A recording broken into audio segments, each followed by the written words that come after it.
예수님께서 하나님의 말씀을 설교하고 가르치시는 중요한 특징이 하나가 있습니다. 그것이 바로 뭔가 하니까 주님은 비유를 통해서 설교하고 가르치셨다는 것을 알 수 있습니다. 이 비유라고 하는 이 말은, 이 파라볼레, 이것은 뭔가 아닌가, 주님이 가르치고자 하는 어떤 진리에 대해서 그 자체를 가르치기보다는 그 자체와 관련을 맺을 수 있는 어떤 사물과 현상에 빗대어서 설명하는 그런 형태로 진리를 주님이 가르치신 거죠. 그래서 목자와 양이라고 하는 그 당시에 목축을 하는 사람들에게는 목자와 양의 비유를 너무나도 잘 익숙하게 이해하는 그런 비유죠. 그걸 통해서 우리의 참된 목자장이신 그리스도와 양된 우리와의 관계를 주님께서 말씀하셨죠. 그리고 탕자의 비유, 아버지의 유산을, 아버지가 살아생전에 그것을 빼앗다시피 해서 가지고 가서 허랑방탕하게 모든 것을 낭비해버리고 비참한 모습으로 아버지에게 다시 돌아오는 그 시대의 탕자와 그리고 아버지 관계를, 하나님 아버지를 떠난 우리 죄인의 모습을 통해서 주님께서는 말씀하셨습니다. 그리고 씨 뿌린 비유를 통해서 농경사회에 서서 씨앗을 뿌릴 때에 그 씨앗이 어디에 떨어지느냐에 따라서 싹이 어떻게 싹이 이제 돋고 그리고 열매를 거둘 수 있는지, 바로 그 시대 사람이라면 목축이나 농경이나 상업이나 이 모든 삶에서 흔히 볼 수 있는 그런 사물과 자연현상을 통해서 주님께서는 진리를 가르치신 거죠. 그러니까 그 시대 바리새인들과 달리, 그래서 이런 비유 방식으로 주님께서는 진리를 풍성하게 가르쳐 주셨다는 것을 볼 수 있습니다. 그래서 주님은 어느 정도 이 비유를 중요시 하셨는가 하니까 마태복음 13장 14절에서는 이렇게 말씀하셨습니다. 예수께서 이 모든 것을 무리에게 비유로 말씀하시고 비유가 아니면 아무것도 말씀하지 아니하셨으니, 그러니까 주님의 진리를 가르치시는 방식이 비유가 아니면 안 가르치셨다. 물론 과정적인 표현입니다. 그 정도로 비유를 사용해서 진리를 가르치시기를 즐거워하셨다는 것을, 그것을 알 수 있습니다. 그리고 그럼 왜 하나님이 이 그리스도를 통해서 다른 방식이 아니라 구약에서 보기 힘든 이 신약에서는 비유라는 방식을 통해서 우리 그리스도께서 가르치셨을까? 주님은 이렇게 제자들에게 비유에 대해서 물으셨을 때 이렇게 대답을 하셨습니다. 누가복음 8장에서 주님은 이렇게 말씀하신 거죠. 하나님 나라의 비밀을 아는 것이 너희에게는 허락되었으나 다른 사람에게는 비유로 하나님이 이는 그들로 보아도 보지 못하고 들어도 깨닫지 못하게 하려 함이라. 여러분, 여기서 비유로 설명하시는 주님의 두 가지 목적을 분명히 말씀하죠. 너희들, 즉 주님의 제자들에게는 진리를 잘 깨닫도록 하기 위해서 이 비유라는 방식을 통해서 진리를 가르치셨고, 그런데 이 하나님 나라 비밀을 이제 그리스도 밖에 있는 자들, 그리스도 밖에 있는 자들에게는 오히려 봐도 보지 못하고 들어도 깨닫지 못하도록 하기 위해서 비유로 말씀하셨다. 이 말씀을 주님 하신 거예요. 그러니까 그리스도 안에 있는 자는 진리를 더 명쾌하게 이해할 수 있도록, 명쾌하게 깨달을 수 있도록 비유라는 방식을 통해서 주님이 가르침을 주셨고, 그런데 이 비유라는 방식이 그리스도 밖에 있는 자들이 들으면은 도무지 보아도 볼 수가 없고 들어도 깨달을 수 없는, 즉 진리를 이제는 그들이 깨닫지 못하게 하는 방식으로서 이 비유가 사용됐다는 거예요. 여러분, 얼마나 놀랍습니까? 그래서 진리 안에 있는 자들, 그리스도 안에 있는 자들은 주님의 비유를 들으면 그 뜻이구나, 주님이 그 말씀을 하시려는구나, 이렇게 깨닫지만은 그리스도 밖에 있는 자들에게는 그게 무슨 뜻이야, 무슨 말이야, 그게 무슨 교훈이 돼, 여러분, 이렇게 반응하는 거예요. 그래서 진리 말씀이 선포되어져 보면은, 특히 이 비유가 선포되어져 보면은 자신이 주님의 양인지 그리스도 안에 있는지 그리스도 밖에 있는지 이 비유를 통해서 주님이 이 사람들의 부류를 나누는 거예요. 여러분, 그렇기 때문에 그리스도 안에 속한 사람의 숨길 수 없는 특징이 있습니다. 숨길 수 없는 특질, 그것이 바로 뭐냐? 바로 진리 안에서 진리에 대한 깨달음, 진리에 대한 배움에 대한 갈망이 있는 사람이에요. 그래서 성경과 하나님의 진리를 끊임없이 배우고 또 깨닫고, 여러분 자신이 영적으로 이 깨달음에서 진보가 있지 않으면 견딜 수 없는 고통이 있습니다. 자신이 지난해와 똑같은 영적 수준에 놓였다고 한다면 고통스러운 거죠. 내 자신이 성장하지 않고 성숙해지지 못하고 있다는 것이 이 진리에 대한 각성으로 출발하는데, 이것이 없다는 것은 고통스러운 일이고, 두 번째는 숨길 수 없는 이 참된 그리스도 안에 있는 성도의 특징이 뭐냐? 단순히 영적 호기심을 떠나서 이 깨달은 말씀을, 진리의 자신을 순종하기를 기뻐하는 이 열정을 가진 거예요.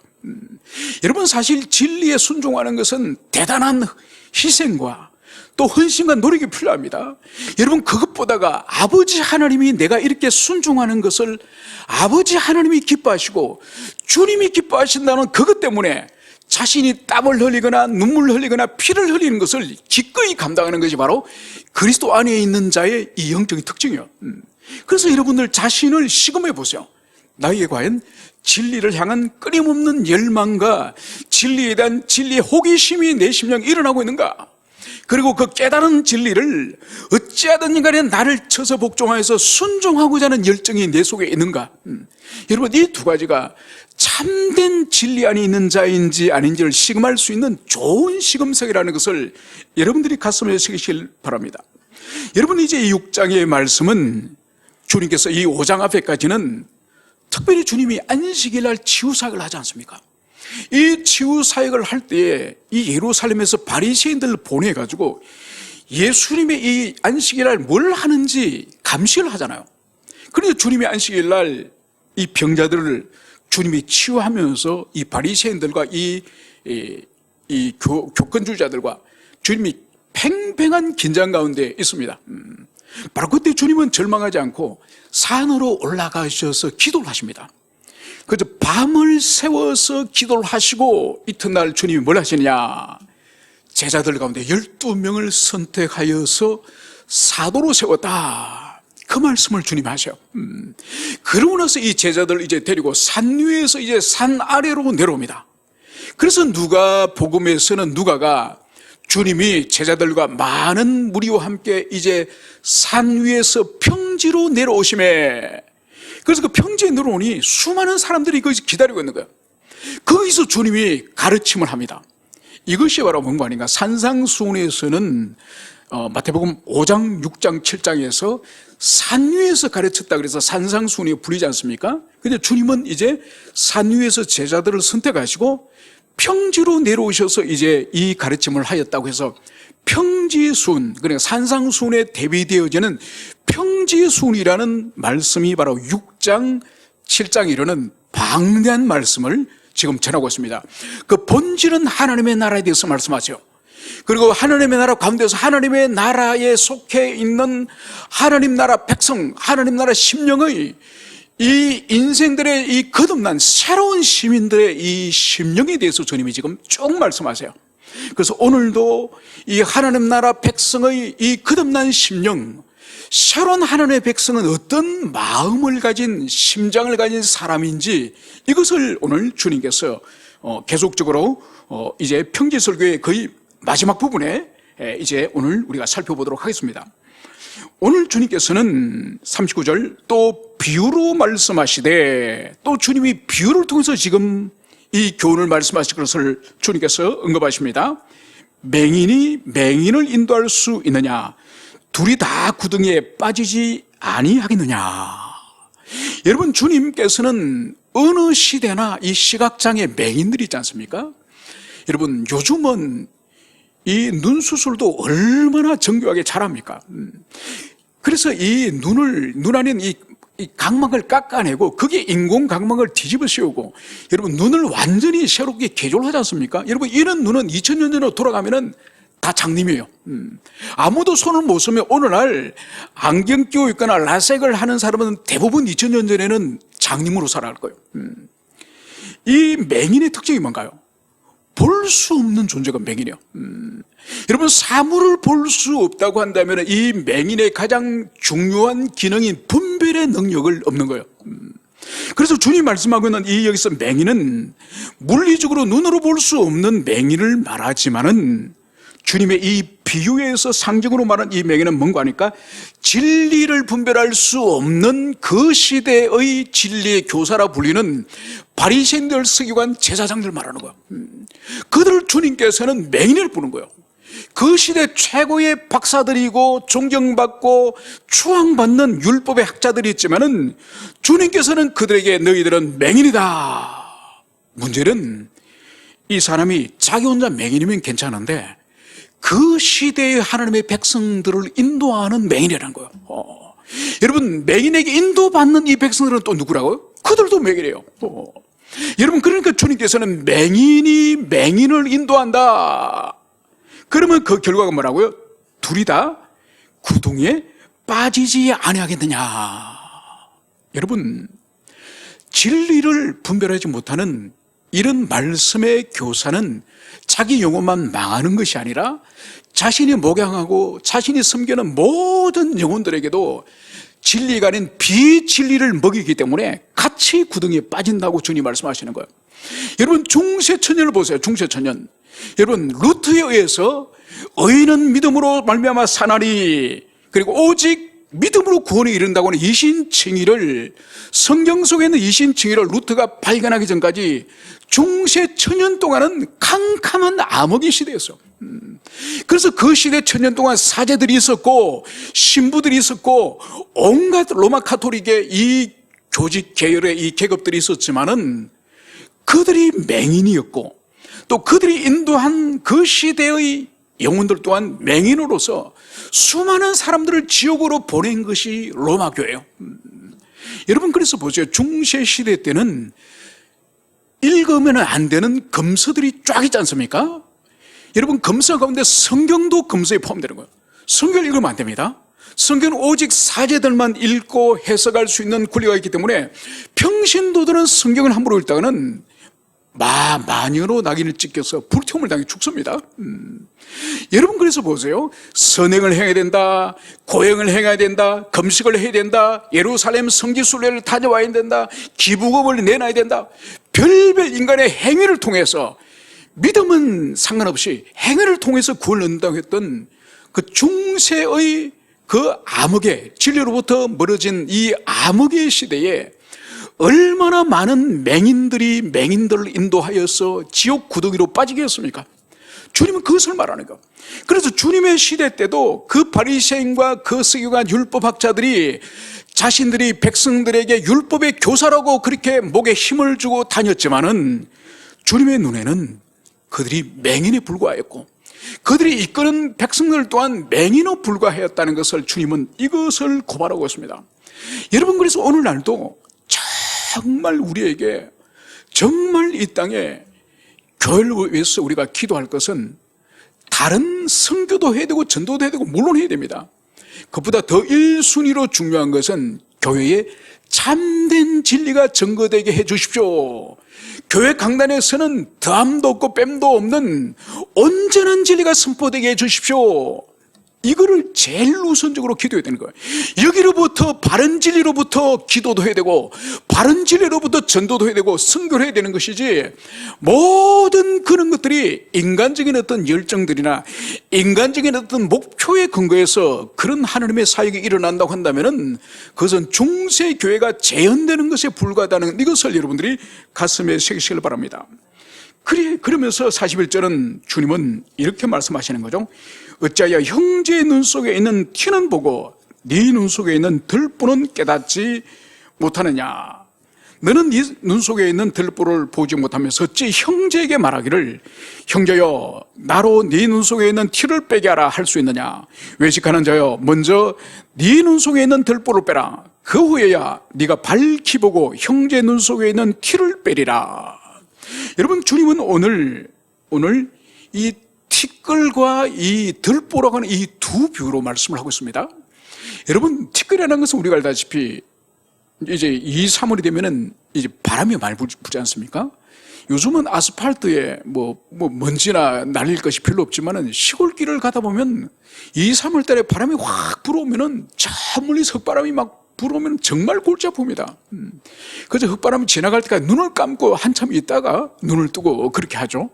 그때의 작은 이 흙 알갱이라든지 이런 작은 것이 눈에 들어갈 때 얼마나 아픕니까? 그래서 그 작은 이 먼지들, 티끌들, 그거와 여기서 주님이 비교하시는 것이 들보를 비교하는 거예요. 여러분, 들보는 우리가 알다시피 이 요즘은 뭐 다 아파트 철골 구조로 집을 짓지만은 옛날에 우리 한옥을 지을 때만 하더라도 이 보통 집이 세 구조로 됐습니다. 그러니까 기둥이 있죠, 그죠? 기둥.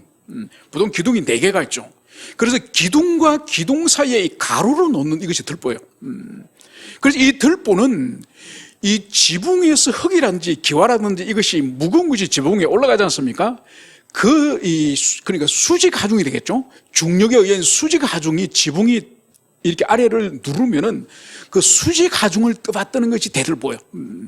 그래서 이 대들보는 아주 굵은 나무로 이 가로로 이렇게 기둥 위에 설치를 하는 거죠. 그래서 주님은 오늘 눈 속에 티가 있고 눈 속에 대들보가 있다 이 말씀을 하세요. 물론 이것은 과장적인 은유예요. 여러분, 티는 눈 속에 들어갈 수 있지만은 그 굵은 대들보 그 나무가 우리 눈 속에 어떻게 들어가겠습니까? 이것은 주님이 말씀하시는 이 티와 이 대들보는 사람의 이 허물과 죄를 말하는 거예요. 그래서 사람에게 있어서 어떤 작은 허물도 있을 수 있지만은 큰 허물도 있지 않습니까? 그거를 여기서 들보 그리고 티끌 이 비유를 하는 것을 여기서 볼 수가 있습니다. 그런데 오늘 주님께서는 형제의 눈 속에 티끌은 발견을 하면서 자기 눈 속에 있는 들보를 깨닫지 못한다 이 말씀을 여기서 하고 있는 거예요. 여러분, 여기서 주님이 상정하고 있는 이 말씀은 보편적인 우리 인간을 말하는 거예요. 인간은 보편적으로 자기 사랑과 자기 중심적인 존재예요.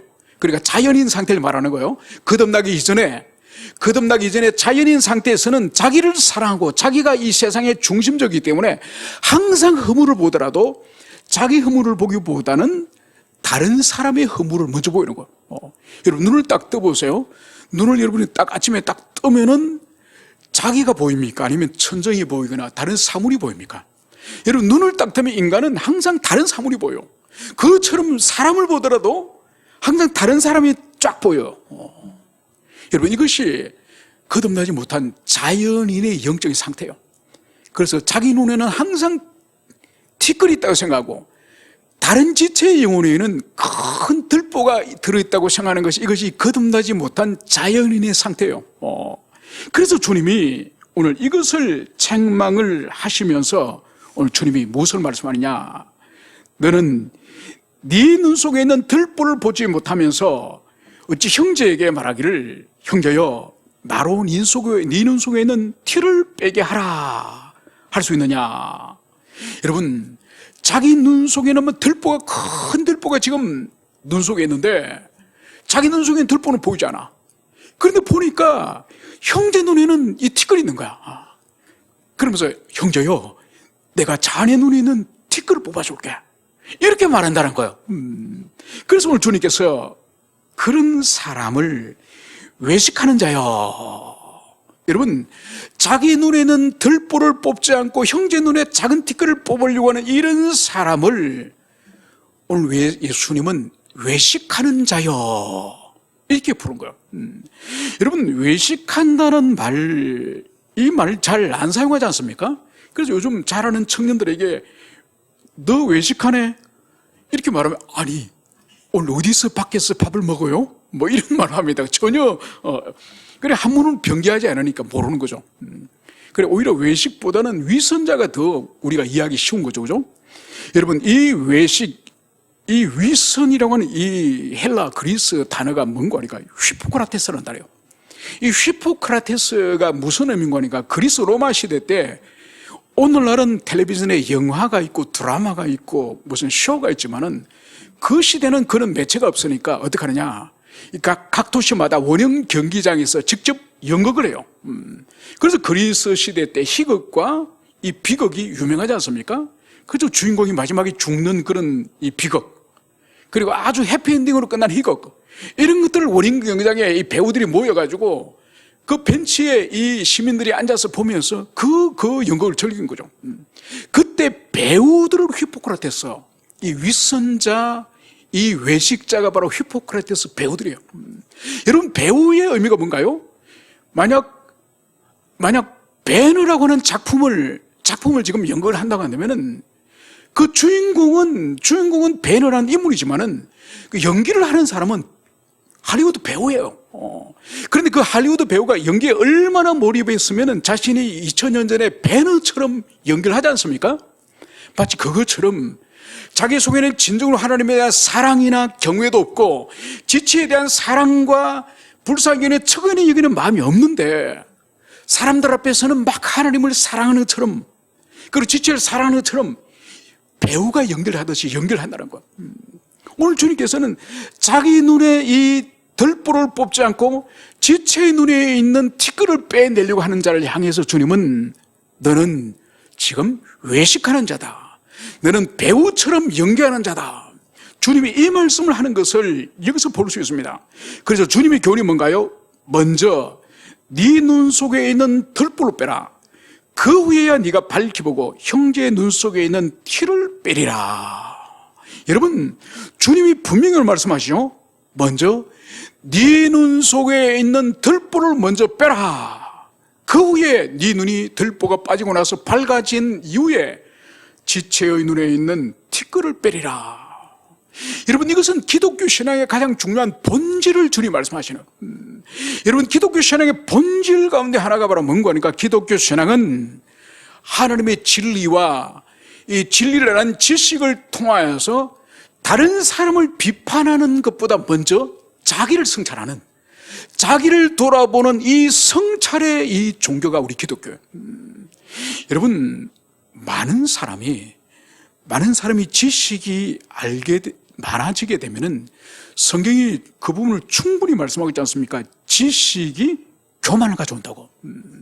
여러분, 그렇게 됐기 때문에 이 지식이 반드시 교만하지 않기 위해서는 뭐가 필요하느냐? 이 지식이라고 하는 것이 은혜의 물속에 잠겨 있어야 돼요. 은혜라고 하는 이 소금물에 우리가 마늘이라든지 양파라든지 심지어 감이라든지 이런 것을 그 소금물에 넣으면 어떻게 됩니까? 이 양파라든지 이 마늘이 맛있게 장아찌가 되지 않습니까? 그것처럼 이 은혜의 물속에 우리의 풍부한 지식, 우리의 방대한 지식, 이런 것들이 은혜 아래에 잠겨 있을 때는 교만으로 드러나지 않아요. 그걸 통해서 다른 사람에게 진리 빛을 나눠주고, 그리고 그것을 통해서 무지하여서 인생의 흑암 속에 살아가는 사람들에게 섬김의 기회가 되어지고, 그것을 통해 자신의 교만이 드러나려고 할 때는 자기를 죽이는 삶을 살지만은, 여러분, 이 자신이 소유하고 있는 이 진리체계, 이 지식체계가 은혜물이 빠져버리면은 이거는 끊임없이 자기를 드러내는 교만이요, 다른 지체를 판단하고 정죄하는 그런 휘두른 칼이 되는 거예요. 여러분, 그래서 우리가 진리를 끊임없이 추구해야 되지만은 그거와 함께 은혜를 함께 우리가 누리지 않으면은 우리가 가지고 있는 그 진리와 지식 체계는 우리를 교만하게 하여서 망하게 하는 것이고 다른 지체에게 상처를 주는 것임을, 이것을 여러분들이 가슴 깊이 새기시기를 축원합니다. 그래서 오늘 주님께서는 네 눈에 있는 들보를 먼저 빼라, 이것을 우리가 가슴에 새기고 항상 진리 말씀을, 새로운 진리를 깨닫고 배우고 하면은, 나에게 이런 허물이 있고 나에게 이런 부끄러운 죄의 모습이 있구나. 그래서 끊임없이 내 자신을 성찰하고 돌아보는 이 삶을 살아야지, 알량한 내 지식을 가지고 다른 사람을 저울로 단다든지 그 지식에 잘나가지고 다른 사람에게 어떤 자를 들이대면은 이것은 전혀 하나님의 뜻이 아님을, 이것을 오늘 가슴 깊이 새기시길 축원합니다.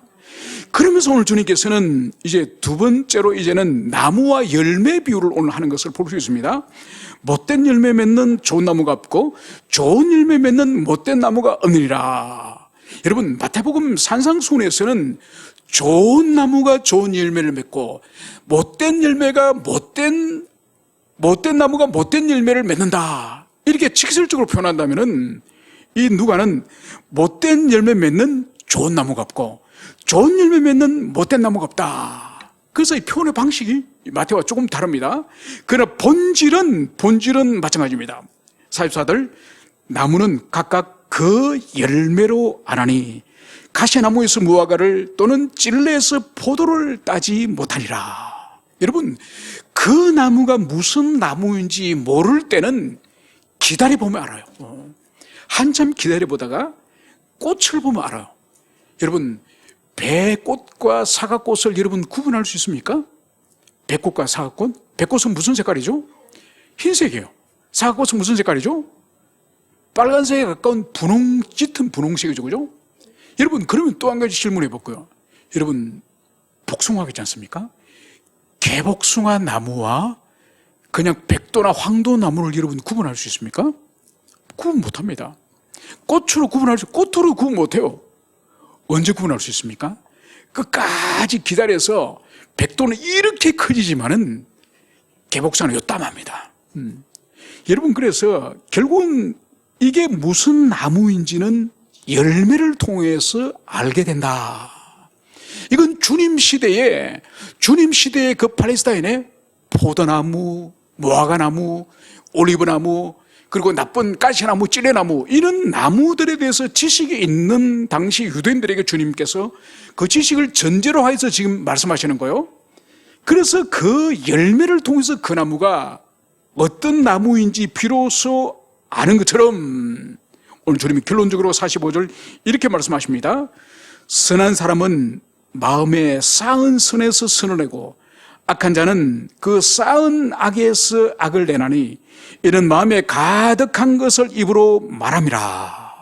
여러분, 포도나무는 포도를 낼 수밖에 없고 가시나무는 가시 열매를 낼 수밖에 없는 것처럼 바로 선한 사람은 그 내면 속에 그 인격과 성품의 선함 가운데서 밖으로 선을 어떻게 내죠? 말로서 선한 말을 내거나 행실로서 선한 행실을 내는 거예요.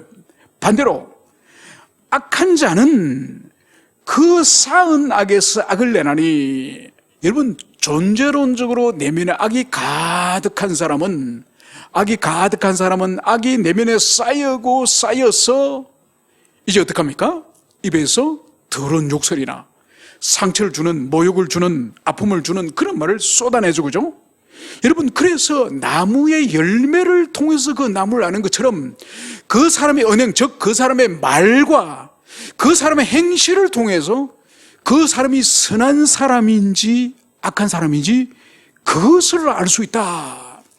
주님께서는 바로 나무와 열매의 비유를 통해서 사람의 됨됨이와 그 사람의 밖으로 삶의 양태를 오늘 알 수 있음을, 이것을 말씀하고 있습니다.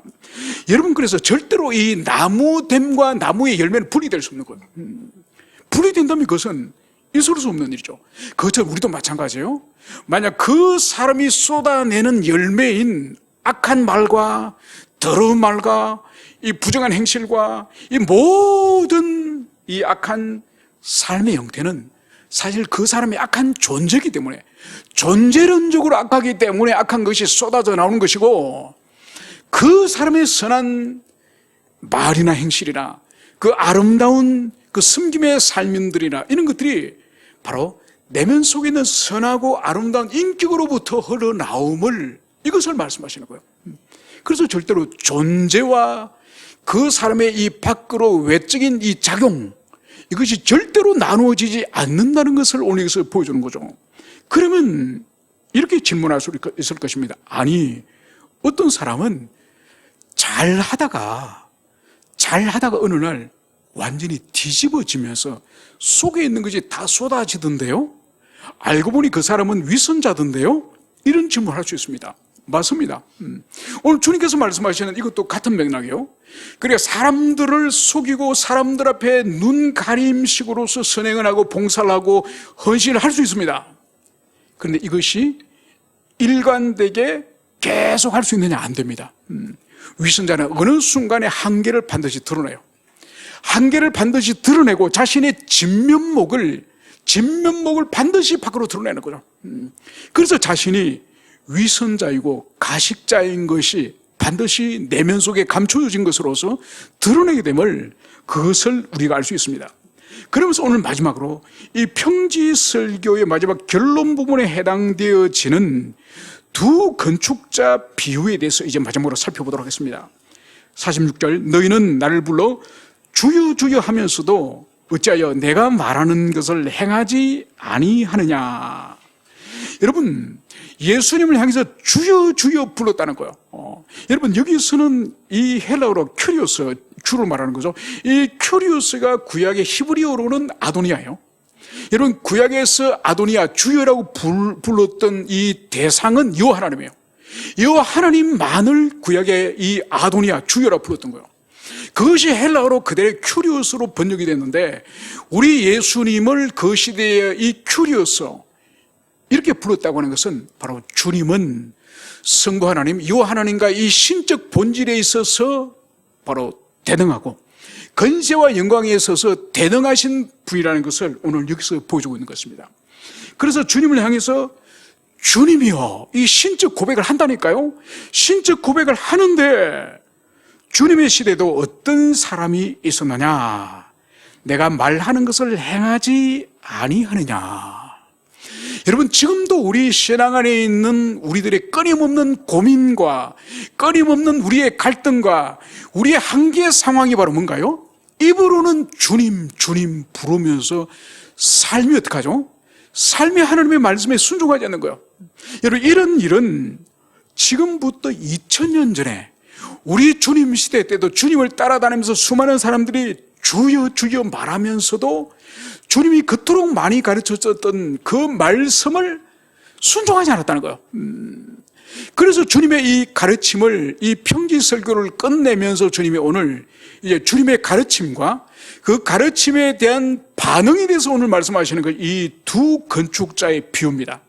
그래서 오늘 주님께서는 오늘 47절에서 이렇게 말씀합니다. 내게 나와 내 말을 듣고 행하는 자마다 누구와 같은 것을 너에게 보이리라. 주님은 이제 주님 앞으로 나오고, 여러분, 주님 앞에 나오는 일이 얼마나 귀한 일입니까? 그죠? 그리고 주의 말씀을 듣고, 주의 말씀을 들어야 깨닫고 믿음이 생기고 영혼이 성장하지 않습니까? 듣는 일도 너무 귀하죠. 세 번째로, 행하는 자마다, 이 듣고 깨닫고 이 말씀을 행하는 자, 이 행하는 자가 누구 같은지 내가 이 행함에 대해서 너희들에게 가르치겠다. 이 말씀을 하면서 오늘 두 사람, 두 건축자를 비유로 말씀합니다. 첫 번째 48절, 첫 번째 집을 짓는 건축자는 집을 짓되 깊이 파고 주추를 반석 위에 놓은 사람과 같으니 큰 물이 나서 탕류가 그 집에 부딪히되 잘 지었기 때문에 능히 요동하지 못하게 하였거니와. 여러분, 첫 번째 집을 지은 사람의 특징을 말하는 거예요. 이 건축자는 먼저 땅을 깊이 파요. 땅을 깊이 파서 어디까지 이 땅을 파고 들어가냐? 반석이 나올 때까지. 반석이 나올 때까지 땅을 파는 거예요. 여러분, 저 한강 가운데에 여의도가 있지 않습니까? 여의도가 옛날에는 지금 모래불판이었거든요. 모래불판이었는데 예전에 제가 국회 갈 일이 있어가지고 거기 일하시는 분에게, 아니, 여의도는 모래불판인데 여기에 이 엄청난 건축물을 지었습니까? 물어보니까, 그게 아니래. 사람들이 거의 모르는데 여의도의 국회의사당을 지은 것은 이유가 있대. 사람들 눈에 볼 때는 모래사장을 보이지만은 밑에는 거대한 반석이 있다는 거예요. 엄청난 반석이 있다는 거예요. 이거 위에 그 엄청난 이 무게의 이 국회의사당을 세운 거예요. 오늘 주님 말씀하시는 바로 그거예요. 집을 짓되 깊이 땅을 파고 들어가는 거예요. 파고 들어가니까 뭐가 있었냐? 반석이 있다는 거예요. 이 반석 위에 이제 기둥을 세우기 위한 주초를 놓았다는 거예요. 이번 오늘도 한옥이나 오래된 이 궁궐이나 이 사당이나 그런 데 가보면은 아주 굵은 그런 기둥 밑에 뭐가 있습니까? 이 돌 반석을 놓지 않습니까?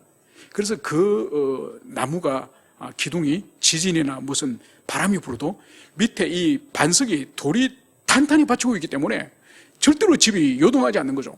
그것처럼 이 건축자는 땅을 깊이 파서 반석이 있는 데까지 파고 들어가서 거기에 주축을 세운 거예요. 거기에 주축을 세우고 집을 지은 거예요.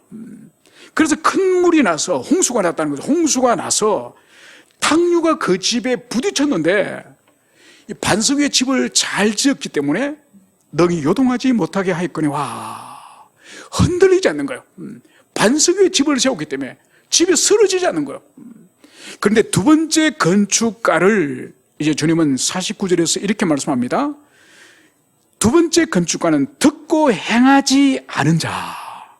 여러분, 첫 번째 말씀을 듣고 순종하고 행하는 자, 그 사람은 반석 위에 지은 집처럼 그런 집이지만은 하나님의 말씀을 듣고 깨닫기도 깨닫습니다. 배우기도 배웠습니다. 알고 있습니다. 주님의 뜻이 뭔지 다 알아요. 그런데 행하지 않는 자, 그 행하지 않는 자는 주축 없이 흙 위에 집 지은 사람과 같으니.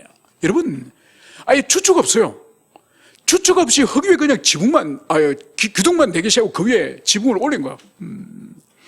여러분, 그런 집을 지은 사람은 이제 이 큰 물, 홍수, 탕류에 어떻게 되죠?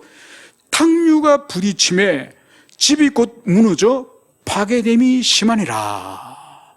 여러분, 반석이 있는 데가 파고 들어가지도 않고 주추도 없이 기둥 세우고 집 뚜껑을 올린 그 집은 홍수가 나고 탕류가 그 집에 부딪히면 그냥 그 집이 사상누각처럼 무너진다는 거예요. 여러분, 바로 이런 사람이 어떤 사람이라고요? 하나님의 말씀을 듣고 행하지 않는 사람. 여러분, 여기서 우리가 이해할 것은 바로 뭔가 하니까 이 탕류가 와서, 홍수가 와서 집이 허물어지는 이 홍수와 이 탕류, 이거는 마지막 하나님의 설 때의 최후의 심판을 말하는 거예요. 그 하나님의 심판의 자리에 섰을 때에 이제 그리스도 예수를 반석으로, 그분을 이 기초로 하여서 신앙생활을 한 사람과 그분과 상관없이 신앙생활을 한 사람의 영원한 차이를 말하는 거예요.